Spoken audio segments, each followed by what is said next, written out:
All right, it's 7 o'clock. Let's go ahead and get started. City Council Caucus meeting for June 20th. First item on the agenda for discussion is the amended sidewalk agreement. Director of Public Works, Kevin Quinn. Thank you. So this is an agreement that was signed back in January of 22 with Kentucky Transportation Cabinet for the grant project with Brightleaf and Narrows Road. They're looking to amend it. It's an 80-20 agreement. So they're looking to amend it due to cost of materials, and this is part of the design phase. It's looking to increase ours by $2,400 for a total of $5,000, and of course their contribution is $25,000. So I think, Jack, this needs a resolution for the next meeting for the mayor to sign. Yep. So that's what we're looking to do for the July council meeting. Rebecca? Can we anticipate that the work is going to be inflated as well as a result of this? I would anticipate probably somewhat, yes, but I can't say completely yes.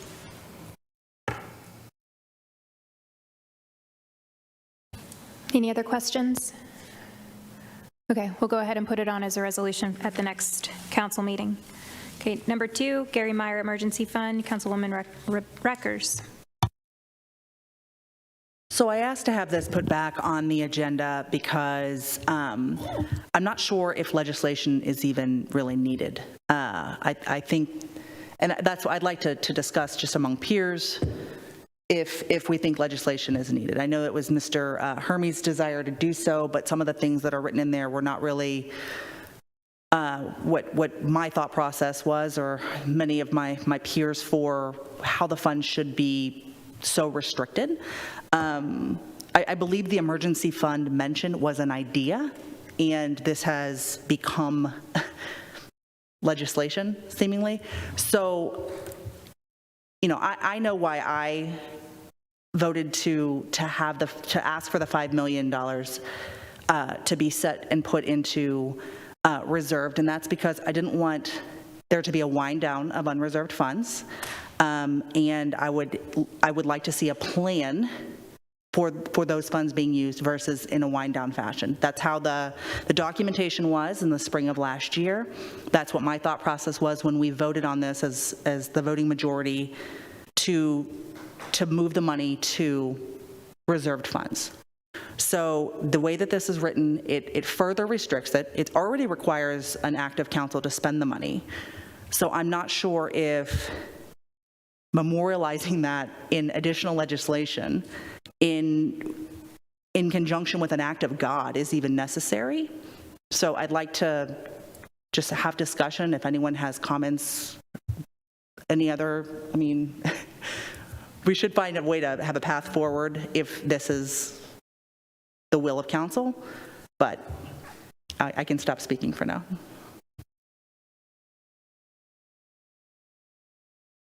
Tom?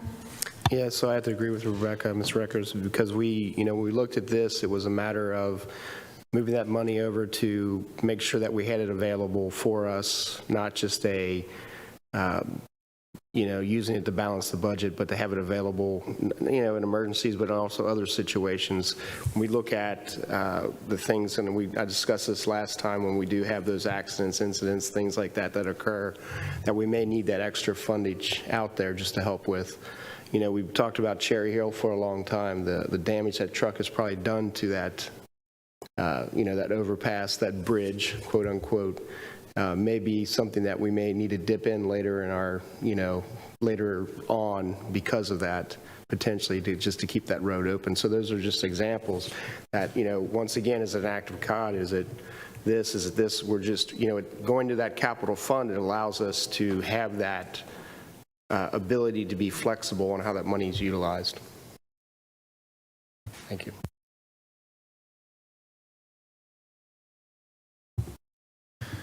Yes, thank you, Mayor.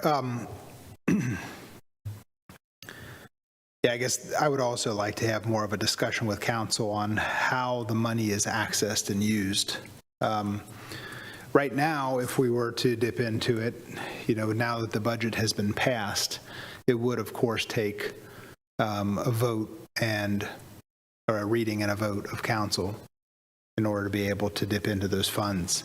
However, in the creation of next year's budget, there is nothing that would stop us and the mayor from using that money as part of the regular budget. So that doesn't require, an act of council. I mean, other than accepting the budget.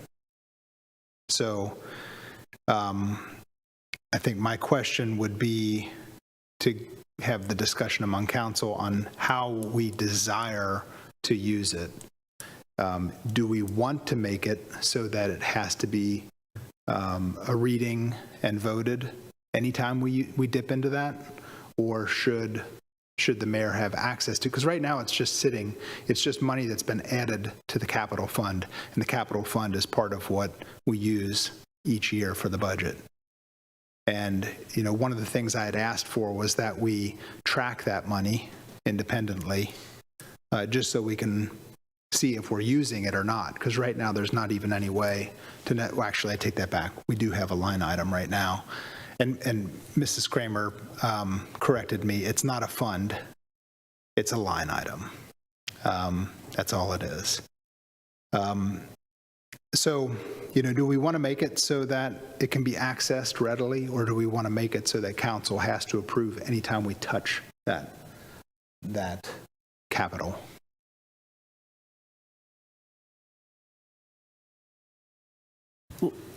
It's reserved funds, so it does require an act of council, whether it's via a budget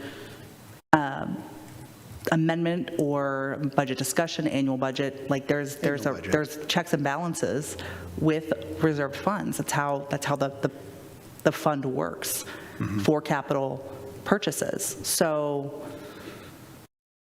help me understand why we can't keep the $5 billion with that.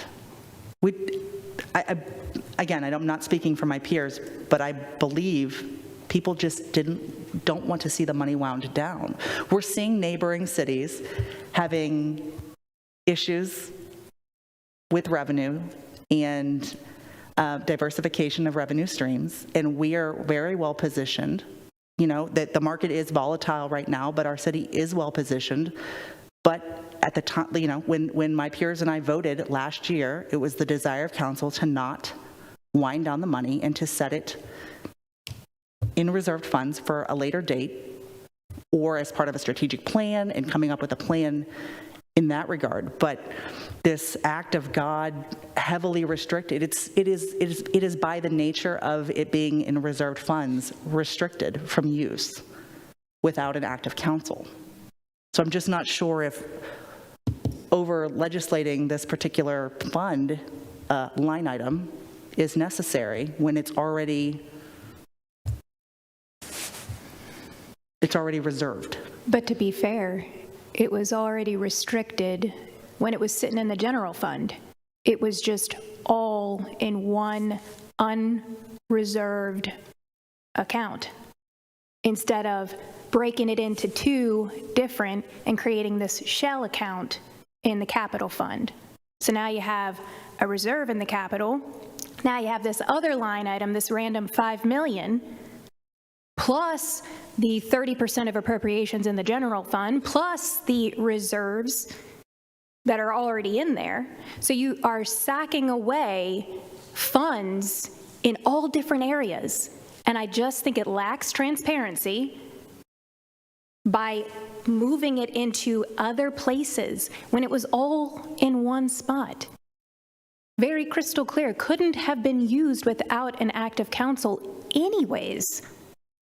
So the reason that you're sharing with, the reason that you're using to not move forward with any kind of legislation is because it's going to require an act of council. Well, it was going to require an act of council in the first place. Tyson. Thank you, Mayor. Yeah, I mean, I think that's where my confusion's coming from, because to me it sounds like Mrs. Reckers is speaking out of both sides of her mouth. You can't say you don't want to wind down the funds, and you also don't want to restrict the access. Which one do you want? Do you want to restrict the access and not wind down the funds, or do you want to open up the access and wind them down?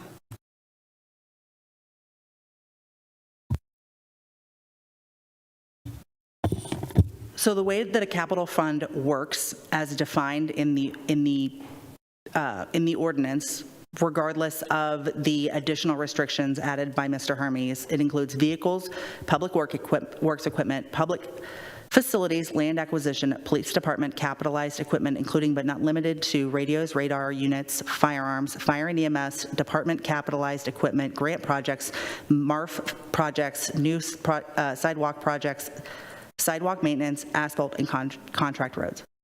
What is the harm in having the $5 million just stay in the reserved funds for the purpose of this? Why is it, I feel like this has become correct. You voted for that. Correct, in reserved funds, which is where it is, as a line item. You want to further restrict, calling it the Gary Meyer Emergency Fund, which is borderline disrespectful to Mr. Meyer, and then require an act of, a natural disaster, an act of God to significantly impact city assets and utilizing money for this fund to, and then upon a vote of majority of council, which would be required anyway.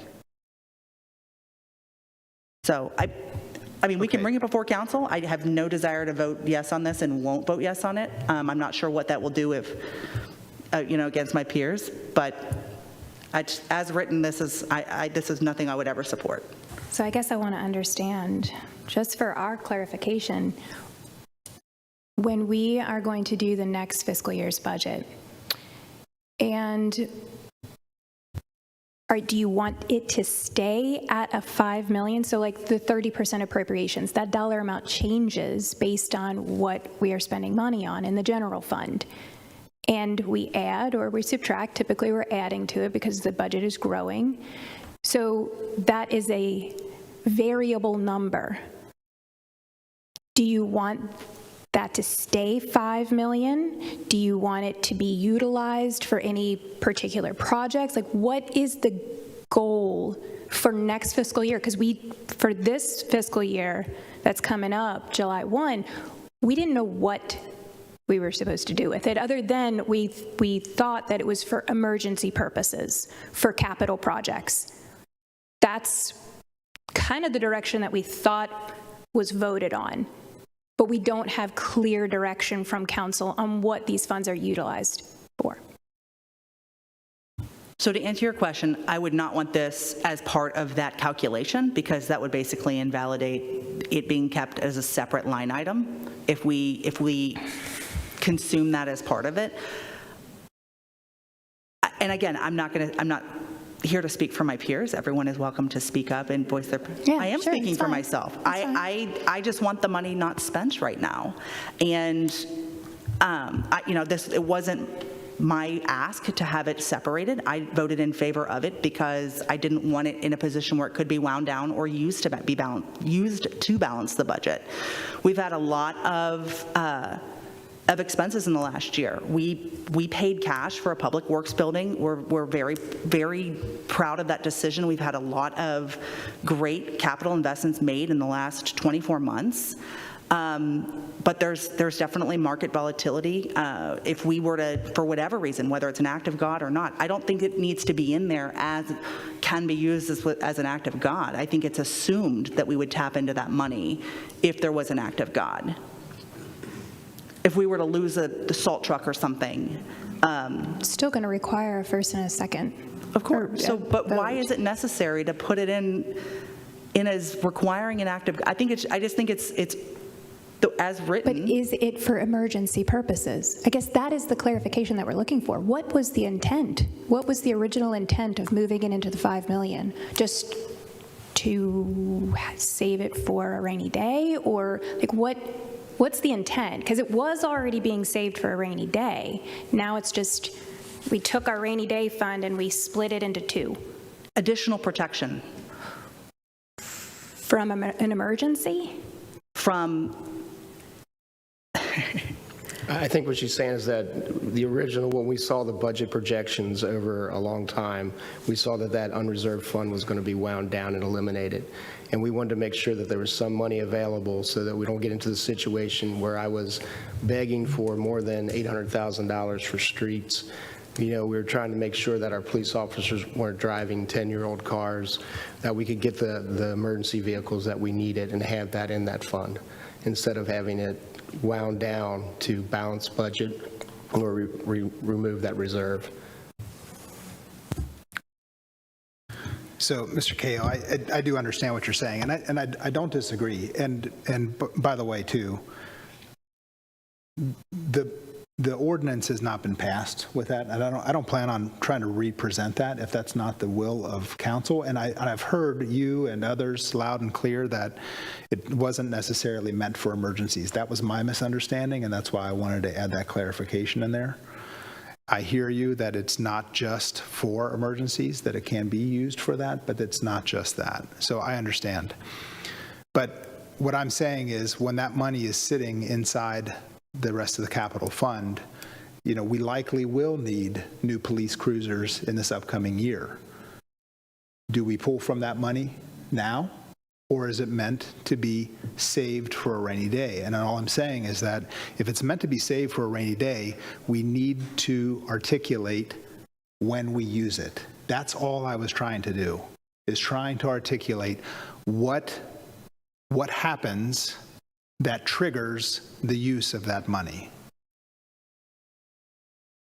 Because otherwise it can just be started, we can start using it next year. Maybe we're using the wrong word. I mean, emergency versus rainy day.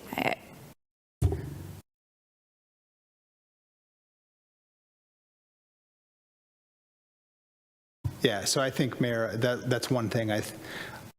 I think if we can track it as a line item, I really don't care what we call it. I think that would be beneficial. But I also think we need to have some further discussion here among council. If we go ahead and start dipping into it next year, which I don't have any problem with, you know, if that's what it's there for, then the other thing I would like to know from council is the desire to replenish that then at the end of each year? Or is the desire to let it wind down and turn to zero eventually and go away? well, I can only speak for myself that I don't want to see the funds wound down anytime soon, because taking on any sort of municipal debt obligation in this current climate for any reason, whether it's, you know, a 10-year bond for a park, et cetera. The rates are astronomical right now, whereas 3 years ago that was not the case. So when we're paying for things in cash, we need to hedge. So I think, again, this goes back to just, I don't want to even call it saving for a rainy day, because it's not, it's real money. You know, I also don't want to see a situation where the city, and this is villainizing a business for leaving our city or not having enough revenue coming in, like we're seeing. I'm never going to be in a position where we're not supporting our police and first responders and making sure that they're being paid favorably and competitively and have the best resources available for life-saving that they do here in our community. That's something I'm never going to support. So you can call it winding down or whatever the case may be. We're very financially sound. We're a very solvent city.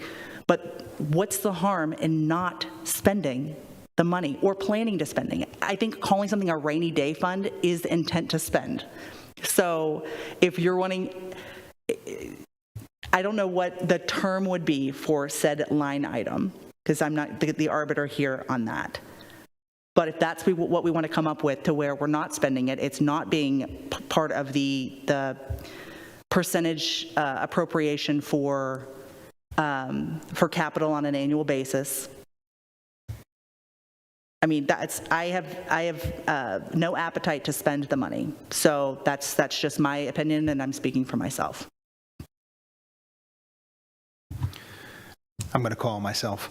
I hear you loud and clear, Councilwoman. And I just think that we need to have some kind of rubric. I hear what you're saying. You don't want to use the money anytime soon. Okay, then let's articulate when we use it. That's all I'm asking for. I get it. I hear you. I hear what you're saying. Then tell us when it's time to use it. Is it going to be a time period? Do we say we're not going to touch it for 5 years? Or is there an event that makes it okay? I mean, because you can say, I don't want to touch that money, and then an asteroid hits the city building, and we say, wow, we really need to spend that money right now, but Councilwoman Recker says she doesn't want to spend it. I am one of 9. I'm asking for help, and you are vocal about it, and I appreciate that, and I want you to be vocal, and I want help trying to figure out how do we use this money. Now that we've got it here, how do we use it? I think that comes back to something I believe Ms. Jasper Lucas and Ms. Reckers had talked about as a strategic plan to help kind of define and decide some of those things that are out there. And I think that'll help us, help everybody else. Hey, here's what we should be using these things for. Here's what we're looking at 1, 5, 10, 15, 50 years from now for that. And it may be that we keep that fund in there, we keep funding that. It may be, but it's something we need to look at as a city in order to plan for that. And I think that's not a bad idea. I like that. Shall we call it the strategic fund? No, I mean, I understand that it's necessary to have an overall strategic plan, which we do have, but to say that we do not have plans for the future in the city is inaccurate, because we've got the road plan, we've got the sidewalk plan, we've got the parks master plan, we have our facilities plan. So yes, it might not be a beautiful strategic plan built out exactly all under one document, which we actually do have. It's just not as robust as you're looking for. We do have many different plans. We don't just arbitrarily spend money. We are very strategic and intentional with what we spend money on, hence why we went after the Public Works facility, hence why we do Parks Master Planning. We have the plans for many different parks broken down into multiple phases. We do plan. Our cruisers have a replacement plan. All of our apparatus in the firehouse has a replacement plan. To say we don't have plans is completely inaccurate. So we do have plans. And we meet those plans and present them to you in a budget every single year. Ms. Nicely? I think what I'm hearing is we need to decide if we want it to be restricted, not restricted, in the proper name. Is that correct? The two things we're trying to resolve here, right? Of a name and not maybe the rainy day fund, or just clarify the name, right? And basically clarify what its use would be for. Is that what we're kind of The hearing? name is besides the point. Yeah. It is the least important thing in this Well, I mean, conversation. people are saying rainy day fund, Gary Myers fund. Well, so it's everybody's what hung is up on the name. intent Yeah. of the money, the $5 million? Is it to utilize it as part of the fund in the capital fund for next fiscal year? Or is it to stay as $5 million for eternity until there is some type of issue? If so, is there a definition of an issue that would call on those funds? That's I don't know. I feel like we're talking in circles. That's exactly what, I mean, chime in, that's exactly, if there's a need for it, like if police or fire, public works, somebody needs something. What's the need, we've got though? the Because need. we always budget very specifically and intentionally for each department, and that's already built into the budget. So the only reason that we would use those funds is if some type of emergency happens, where we would have to come in front of council and we'd have to do a first reading and a second reading to get access to those funds in order to use them for the emergency. Is that the intent? Or what is it to actually be used for? No, I would just have folks look at the current ordinance. So what's in front of you is what has been underlined and struck through. But if you kind of ignore the underlines and strike throughs, you see what the current ordinance is. And I would kind of bring everyone's attention to section 2.0, where it says the capital fund, and unless required for future city budgets, and the ratification by city council shall only be used for the following expenditures. So right now, I think the way the current ordinance is we have $5 million, which is sitting in a separate line item under capital funds. And we can use that money at any time for future budgets, is the way I interpret this.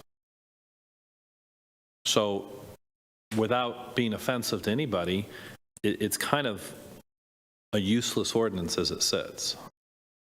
Because I'm not really sure, other than putting $5 million, and I think I've always articulated this point, other than putting $5 million in a separate line, when and the reality is any spending of money requires ratification of council. So I think that language saying for future city budgets and the ratification of city council, I mean, that always is the case. I would interpret, I mean, if Ms. Kramer came to me in this budget cycle and said, hey, we need to dip in $1.5 million from this capital fund as a part of our budget to buy X, Y, or Z, you know, I think under the current ordinance, we can do that. So I'm not really sure if the intent of council was to restrict the $5 million. I'm not really sure this does that. I think it almost does it, and I think it certainly outlines 11 things that the city can use the money for if it's not in a budget. But I really think the current ordinance would allow any future council and any future budget to tap into this money. And maybe that is what the intent of council was. I don't know. And maybe I've just further confused things.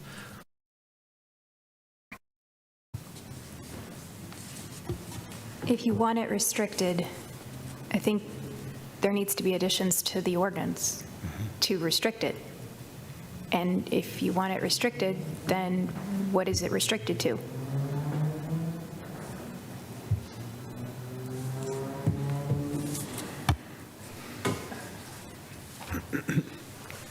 Mayor, I think you and I are on the same page on this. I mean, that's been my thought all along here as well. And Mr. Gatlin, I appreciate you saying that. I mean, because that's been my feeling here as well.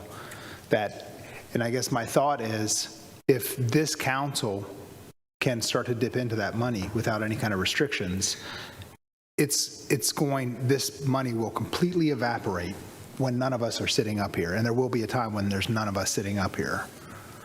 So if we want it to be used for a specific purpose or a specific time, now is the time to add that to the ordinance. I mean, honestly, we should be hearing from everybody up here.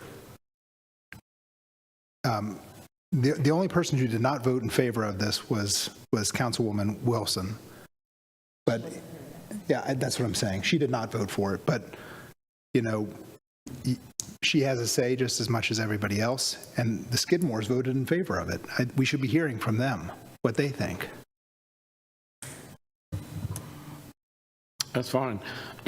A lot of these things that you're talking about, it's an act of God. I mean, you know, that's what you got insurance for, to take care of a lot of them problems, you know? So, you know, I like it the way it is. That's what we voted for, and I'd like to see it stay that way. What way is that done? Whatever we voted for when it was presented to the council. I guess I need clarification.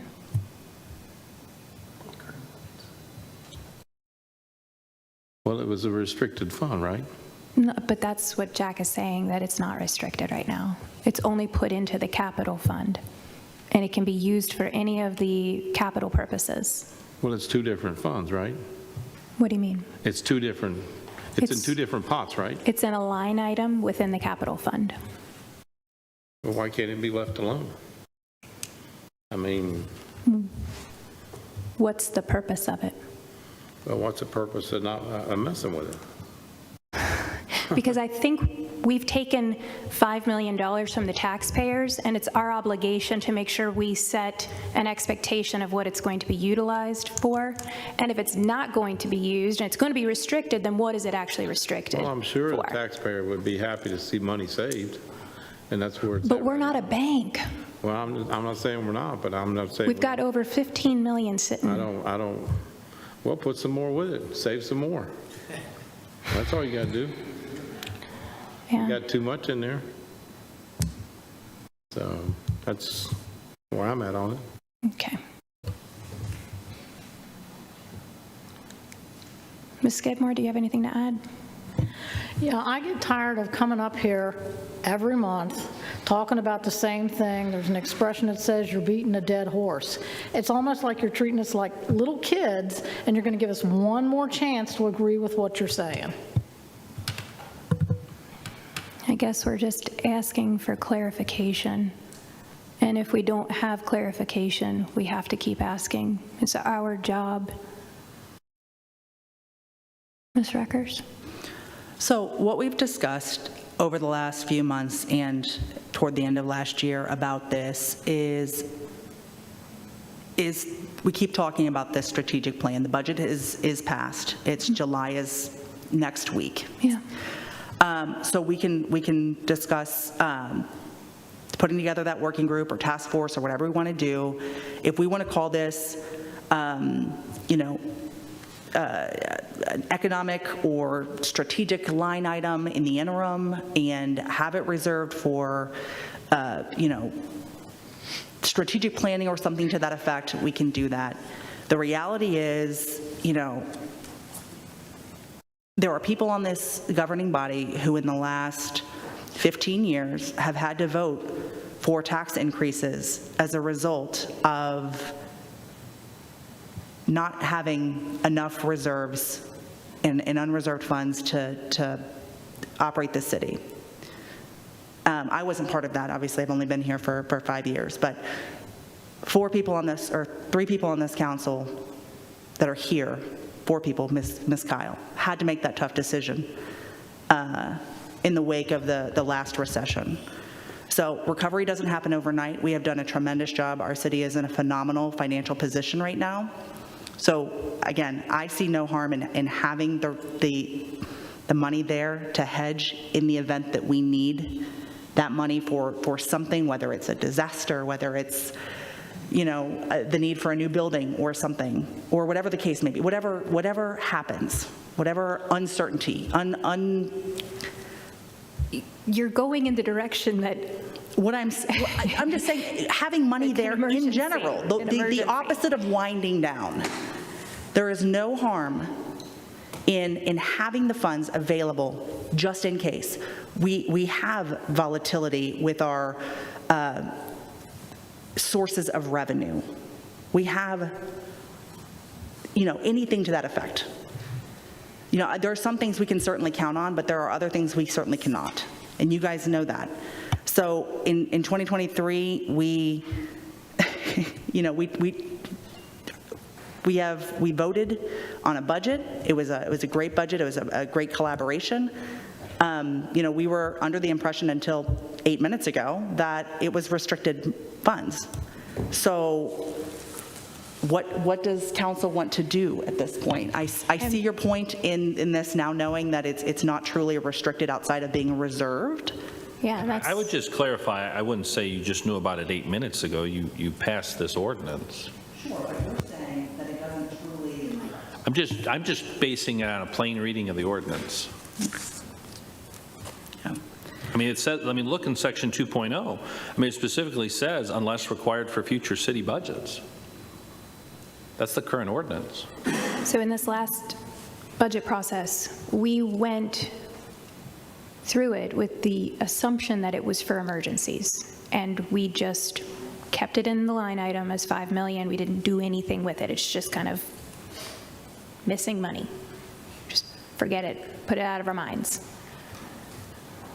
But it led to the conversation, what is it actually for? Is it truly for emergencies? Because I don't think that it necessarily states that, and I don't know.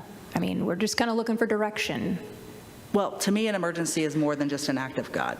I just don't know if I it's agree. necessary to get super granular in a, you know. Your iteration does. Well, I'm talking about the way the ordinance is written, and just throw mine out the window. Let's rework it. All I'm saying is there's no restriction on the way that money's used, so long as it's used for those 11 items. And I think we agree that there should be some restriction. I'm not trying to be confrontational about it. I'm just saying, let's set up the parameters that makes us pull the trigger to use that money. Would it be more prudent to have a strategic plan in place first? I feel like There is a strategic plan. there is a lot of gaps in the strategic plan, and there's not. Well, that would probably be good to articulate then, too. Tell us what you think the strategic plan should say, or what you think it should address, because there is one in place. And it was Councilwoman Jasper Lucas that brought this up. It was you that brought this up, and then you made. No, she said the strategic plan. I nodded my head and I agreed.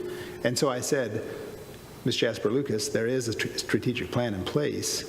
I sent it to her and I said, what do you think needs to be changed, or what do you think it needs to include? And I have not heard back from her on that.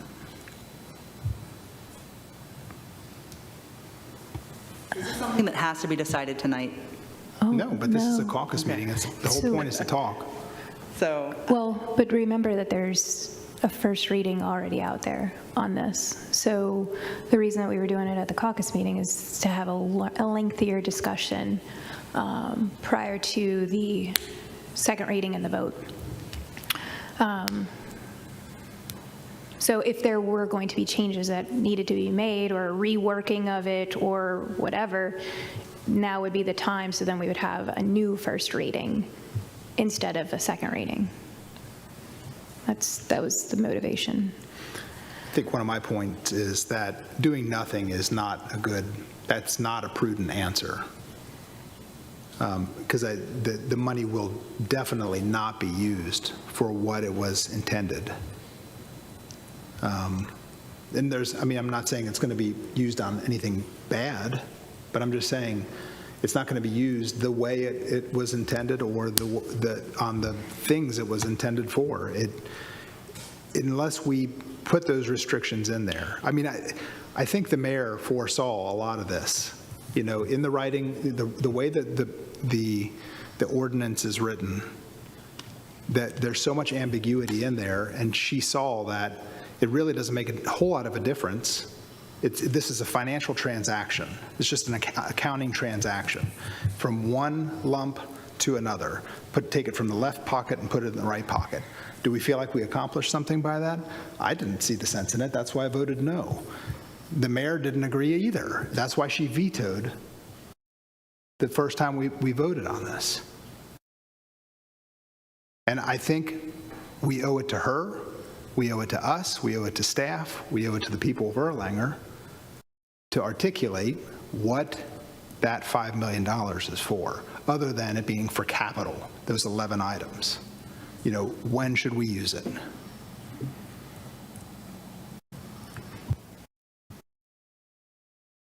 So I think the best plan of action from here would be, if you end up presenting this for a second reading and we vote and see where it lands at the next meeting, or we can, because what I want to do is I actually want to look at the strategic plan and work with staff to come up with something wonderful, right?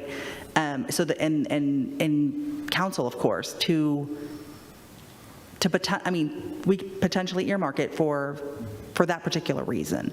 But I can't sit here and say, oh, change the words to this, because this is what we're going to do with it, when most of council, or most of the folks here, haven't even seen the existing strategic plan. seen where the potential deficiencies are and opportunity. So that conversation hasn't been had yet. So I think it's reckless to change the ordinance here now to said language when the information is not available to council yet. So that's my 2 cents. I think it's a great point. And I think the benefit of the situation we're in right now is also that since we just passed the ordinance, not touching, or just passed the budget, not touching any of that money, we've got a year to figure this out. And really, I mean, I guess we should have it figured out before the end of this calendar year, because that's when we start setting the budget for the next. So we've got a little bit of time. There's no sense in making that decision right now, right here. And I certainly would not recommend we present the second reading of that ordinance. And if we did, I would even vote no on it. So we need more clarification. And this attempt was not what the intended use was. I see that now.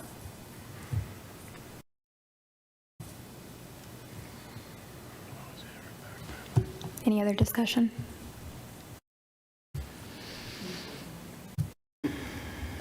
I guess as a positive, we're fighting about how to effectively and intentionally use $5 million spare dollars that we have in reserves. And that's not just the only reserves that we have, it's just what's sitting in the capital fund. So that's a positive thing. We just want to get it right. We don't want to not enact your wishes. So, okay. Next item on the agenda is the meal policy. Mr. Glenn? Thank you. Get to follow that one up. Thanks a lot. Appreciate that. Okay, so with the budget ad hoc task force, one of the things that came up was kind of creating a general framework for a policy that would address employee meals and business meeting meals and so on and so forth. So that was the intent of the task force, and over the last couple of months we've been, Kara and myself have been looking into it and using our resources for some for input and things like that, and we developed this concept framework that you have in front of you. So basically with that, in talking with different department heads, one thing I realized is that just how important the employee meal recognition, appreciation things are as a positive morale and an employee retention. So that was one of the intents, once we kind of started looking into this, that this was kind of an employee retention thing. And as I have detailed out in the account portion of it, that we wanted to use our employee retainment line item that we have, that most departments have, that we don't, that's kind of underutilized right now. And I'll get to that in a minute. But so basically, I wanted to address 4 major portions of the policy.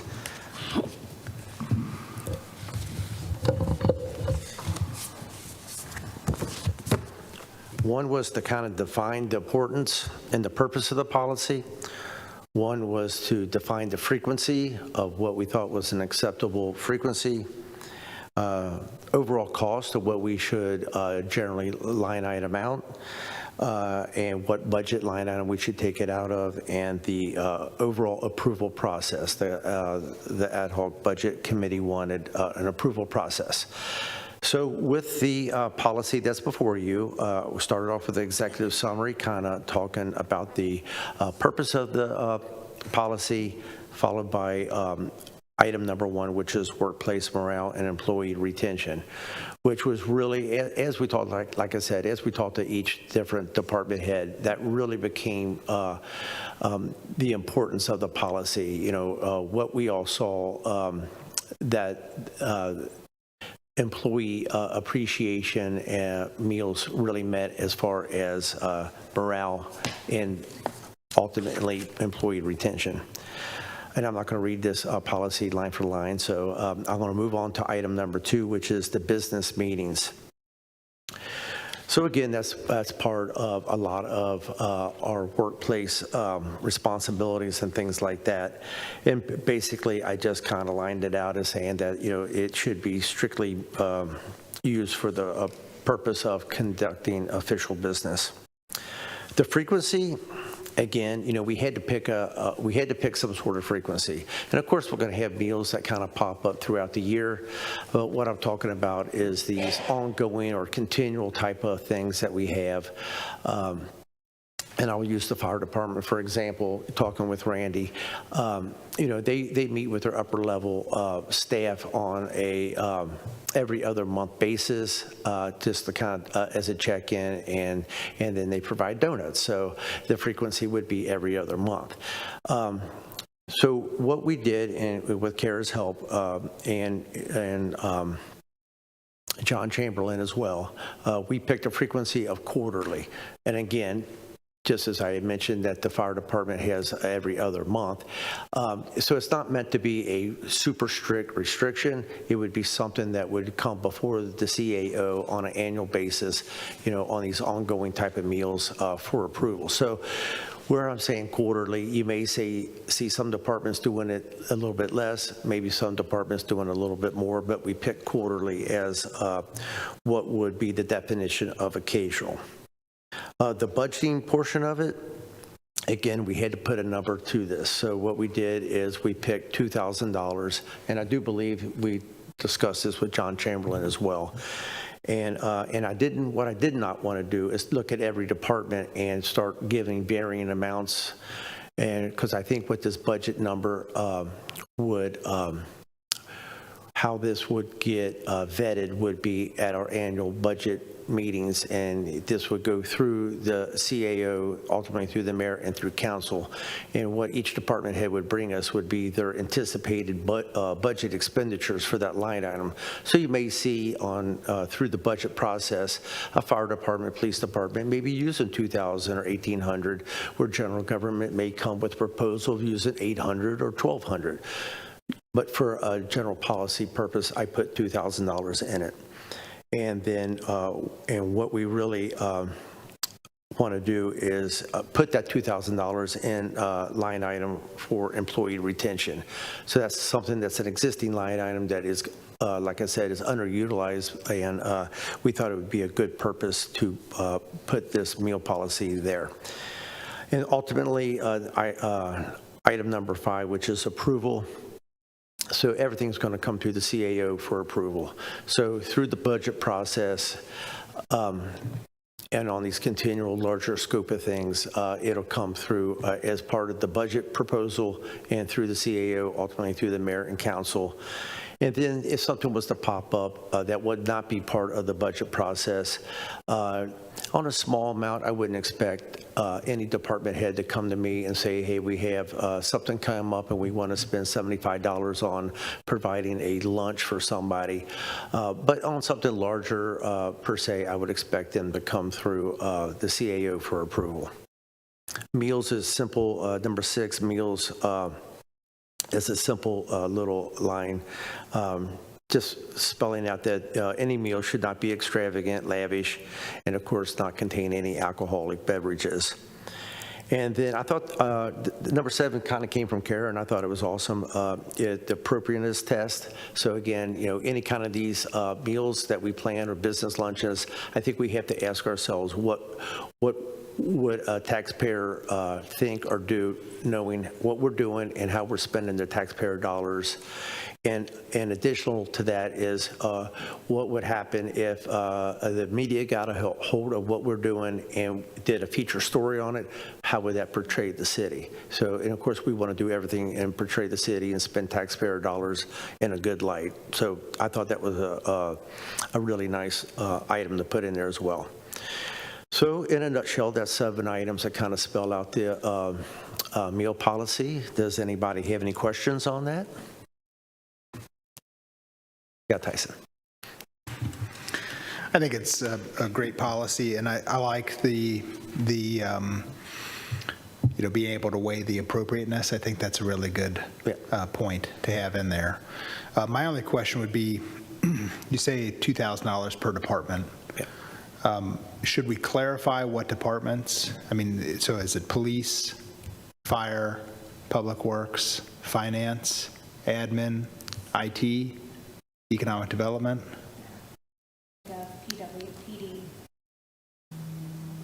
Four different departments. So you're saying, sure, and I can put that in there, that's no problem, specify the 4 departments, so there's no confusion there, so I think that could be easily done. Thank you.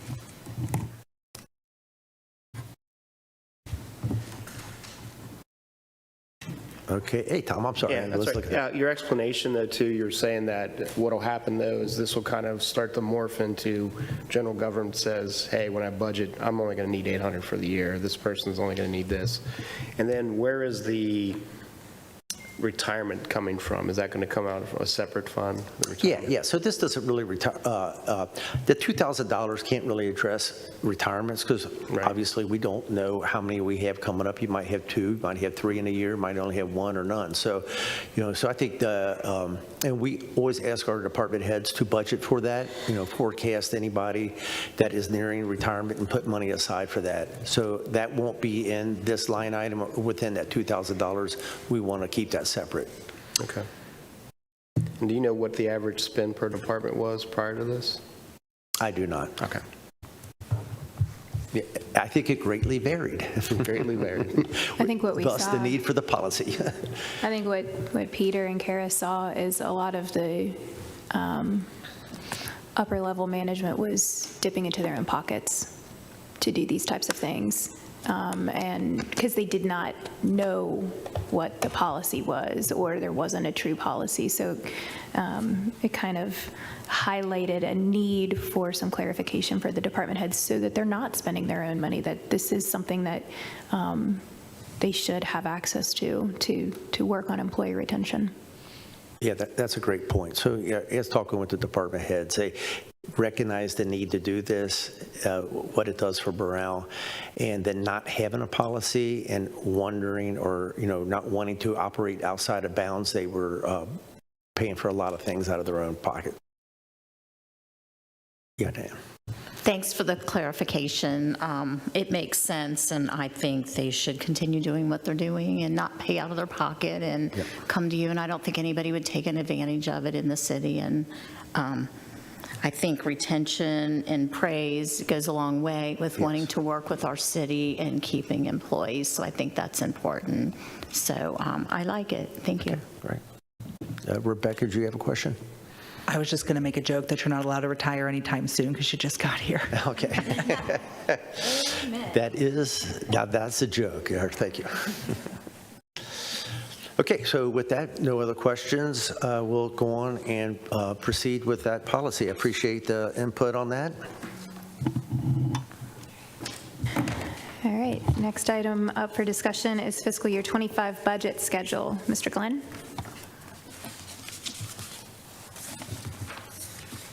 Okay, thank you again. Okay, so with that, we just kind of wrapped up the budget process, and being new to it and kind of coming in somewhat midway on it, kind of got to witness a couple stumbling blocks that we had, and we made it through. And like Rebecca alluded to earlier, I think it went fantastically, it went smoothly. I think it was a great teamwork and a great team effort. So now that we're finished, I kind of want input from you all as to how can your staff serve you better throughout the budget process. What kind of things can we do, or what kind of hurdles did you all have, or is there anything that you see that we could do better? And in doing that, we kind of put together a time frame as well. And I'll kind of, let me go through the time frame, and then we can just kind of open it up to all kinds of discussions if you like. So basically what I saw is one of the big stumbling blocks is this thing kind of went right through spring break. And on the staff side of it, it was very difficult with, of course, we all have families and we want to be off on spring break, and then we'd have something kind of planned in the middle of spring break, and then people would have to come in. And I just think through a good forecasting and planning, we can get around that. So that's one thing we did is we looked at all the area schools. Kara did, and she did a great job. All the area schools and spring breaks. So all these deadlines that we proposed are outside of those spring breaks, thus allowing council and staff to enjoy their family and that time off. We also compressed time frames. So once we kind of got past the budget out to council, it seemed like this past year things kind of lingered on. And by the time we got to the second reading, which is technically an opportunity for a lot of discussions, I felt as though I was very unintimate with the process. And I'm thinking, holy moly, I hope certain questions aren't asked, because I'm thinking, would I remember the answers? So I think what I want to do is compress the time frames to help keep us intimate with it. So basically kind of going through this time frame that I have, what we did is we wanted to give you all more time to review the budget. So once we pass it out to council, and we wanted to give you, I think this past time we passed it out 1 week ahead of the budget boot camp. And this upcoming year, we want to give that 2 weeks. And what we want to do is we want to switch the budget boot camp and the Saturday and the budget ad hoc committee meeting. We want to switch those timeframes. So what we want to see happen is the budget boot camp happen first, and then, just vice versa. We want the ad hoc committee to meet first, and then have the budget boot camp. So a lot of the questions that the ad hoc budget committee has, we can again reiterate and then reinforce in the Saturday boot camp. And then what we ultimately want to do is have the first and second reading in June instead of the first reading in May and the second reading in June. Thus, compressing it, keeping it more fresh in our minds, and helping with keeping ourselves intimate with it. So just, a little bit of different changes, and I think they all evolve around giving you all more time with the budget, and then in the end, kind of keeping it more compressed. I don't know. So any questions on that? Or is there any kind of desires for, Rebecca? So I do have a couple remarks. Thank you very much for putting this into a big picture, because I feel like historically this hasn't been the case. I think that this is a really great way to do some planning. So a couple of things. I'm not sure if ad hoc budget committee meeting prior to the boot camp, a lot of the questions that are compiled come out of boot camp. Yep. So I don't know how that logistically would work. Yeah, the mayor feels the same way. Okay. So another thing is, because the Transparency and Accountability Task Force of Ms. Jasper Lucas and the Ad Hoc Budget Committee, the names keep getting intertwined. Yeah. So she and I are going to come together for the regular council meeting 2 weeks from now, and propose combining it into one. Yes. To eliminate the back and forth, just so that it's crystal. It's one task force. Duplicate meetings, et cetera, will be eliminated. But then that task force can work in conjunction with city staff to meet these scheduled meetings and. All right. Discussions. To your point, the mayor felt the same way. That switching those two, switching them might be not as maybe as seamless or smooth as we would like it. So I kept it that way just to kind of spur this conversation that we're having right now. So I think that's awesome. So we'll put that back, and still giving you 2 weeks to review it before the budget boot camp, though. And then once we, No, he's saying that we're going to switch it back to so instead of the budget ad hoc meeting on May 13th, that will, it'll be after the 18th of May. Yeah, being that it's a Saturday. Yeah. And do you want to meet on Saturdays? I mean, I want to have all those conversations. In years past, we've done presentations at a caucus meeting, very brief. We've done Saturday meetings, so whatever, that's what I'm looking for is input on what the council likes. Yes. So, and I don't necessarily think that we need, the ad hoc budget committee or future budget, whatever our future name is, needs 10 days. It may be 4 or 5 to collect our questions. So there were some questions that came out of the ad hoc budget committee meeting that wouldn't necessarily have been, I don't want to say appropriate for a chamber full of city staff who were all there. We were all, we had our binders and we were going through.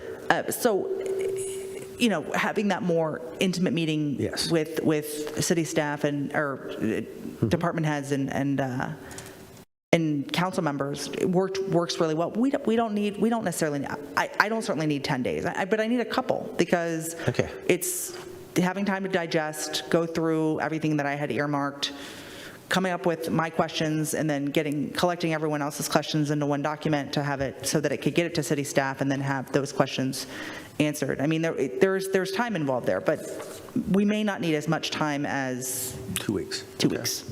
Just throwing that out there. So what if we do May 18th as the budget boot camp and then just set May 24th, which is a Friday,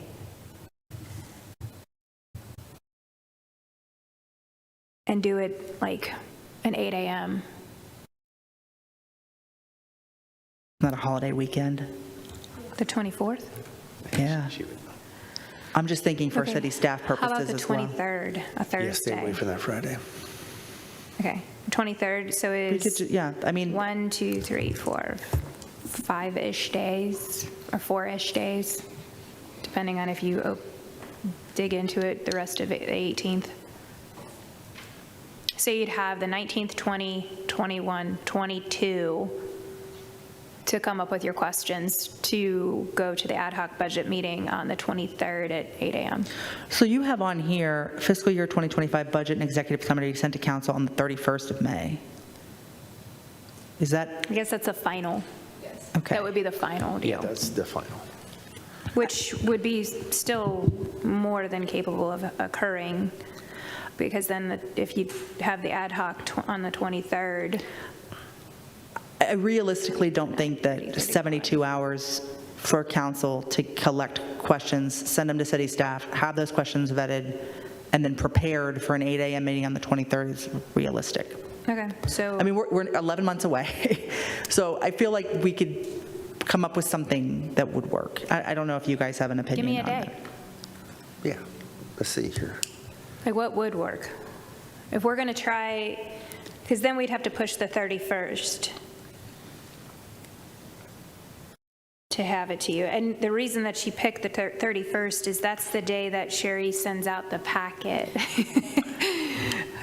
Yeah, so that's the June budget packet meeting. No, she sends out the packet the Friday prior to the council meeting on the Tuesday. So we have a council meeting on the 28th of May? No, you'd have a council meeting on the 4th of June. I think your dates are off. So what about the 29th? Okay. I mean, is that, Yeah. that's after the Just gives holiday? us It gives people, a day and a half to. but I could have the remarks to Ms. Kramer by the 23rd, 24th. Okay. I just want, you know what I mean? Yeah, Like, that works. I just think it's appropriate to give folks more than 72 hours to digest the Okay, let's go camp. over those dates again for me. So the 18th is the budget boot camp. Rebecca will gather the questions by the 23rd. She'll send them over to us. Then we'll have time to vet the questions and prepare properly.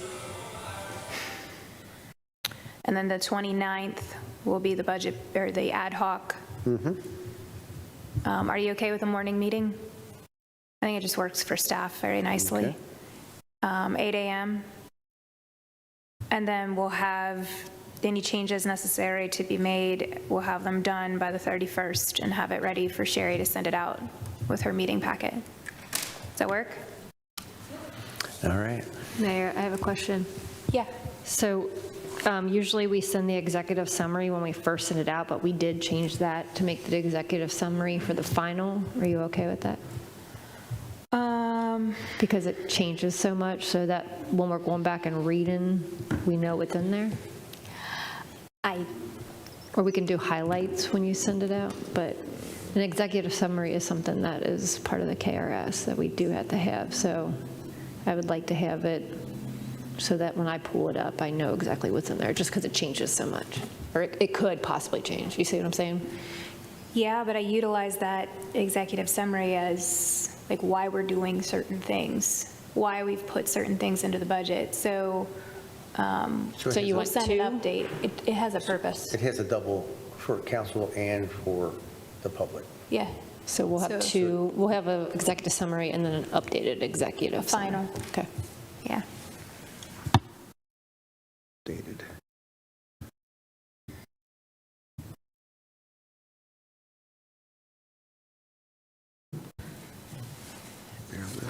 Any other questions for Mr. Glenn? All right. All right, do I entertain a thank you. motion that we adjourn? Ms. Nicely, Mr. Hermes, any discussion? All in favor say aye. Opposed? Motion carried. Have a good evening.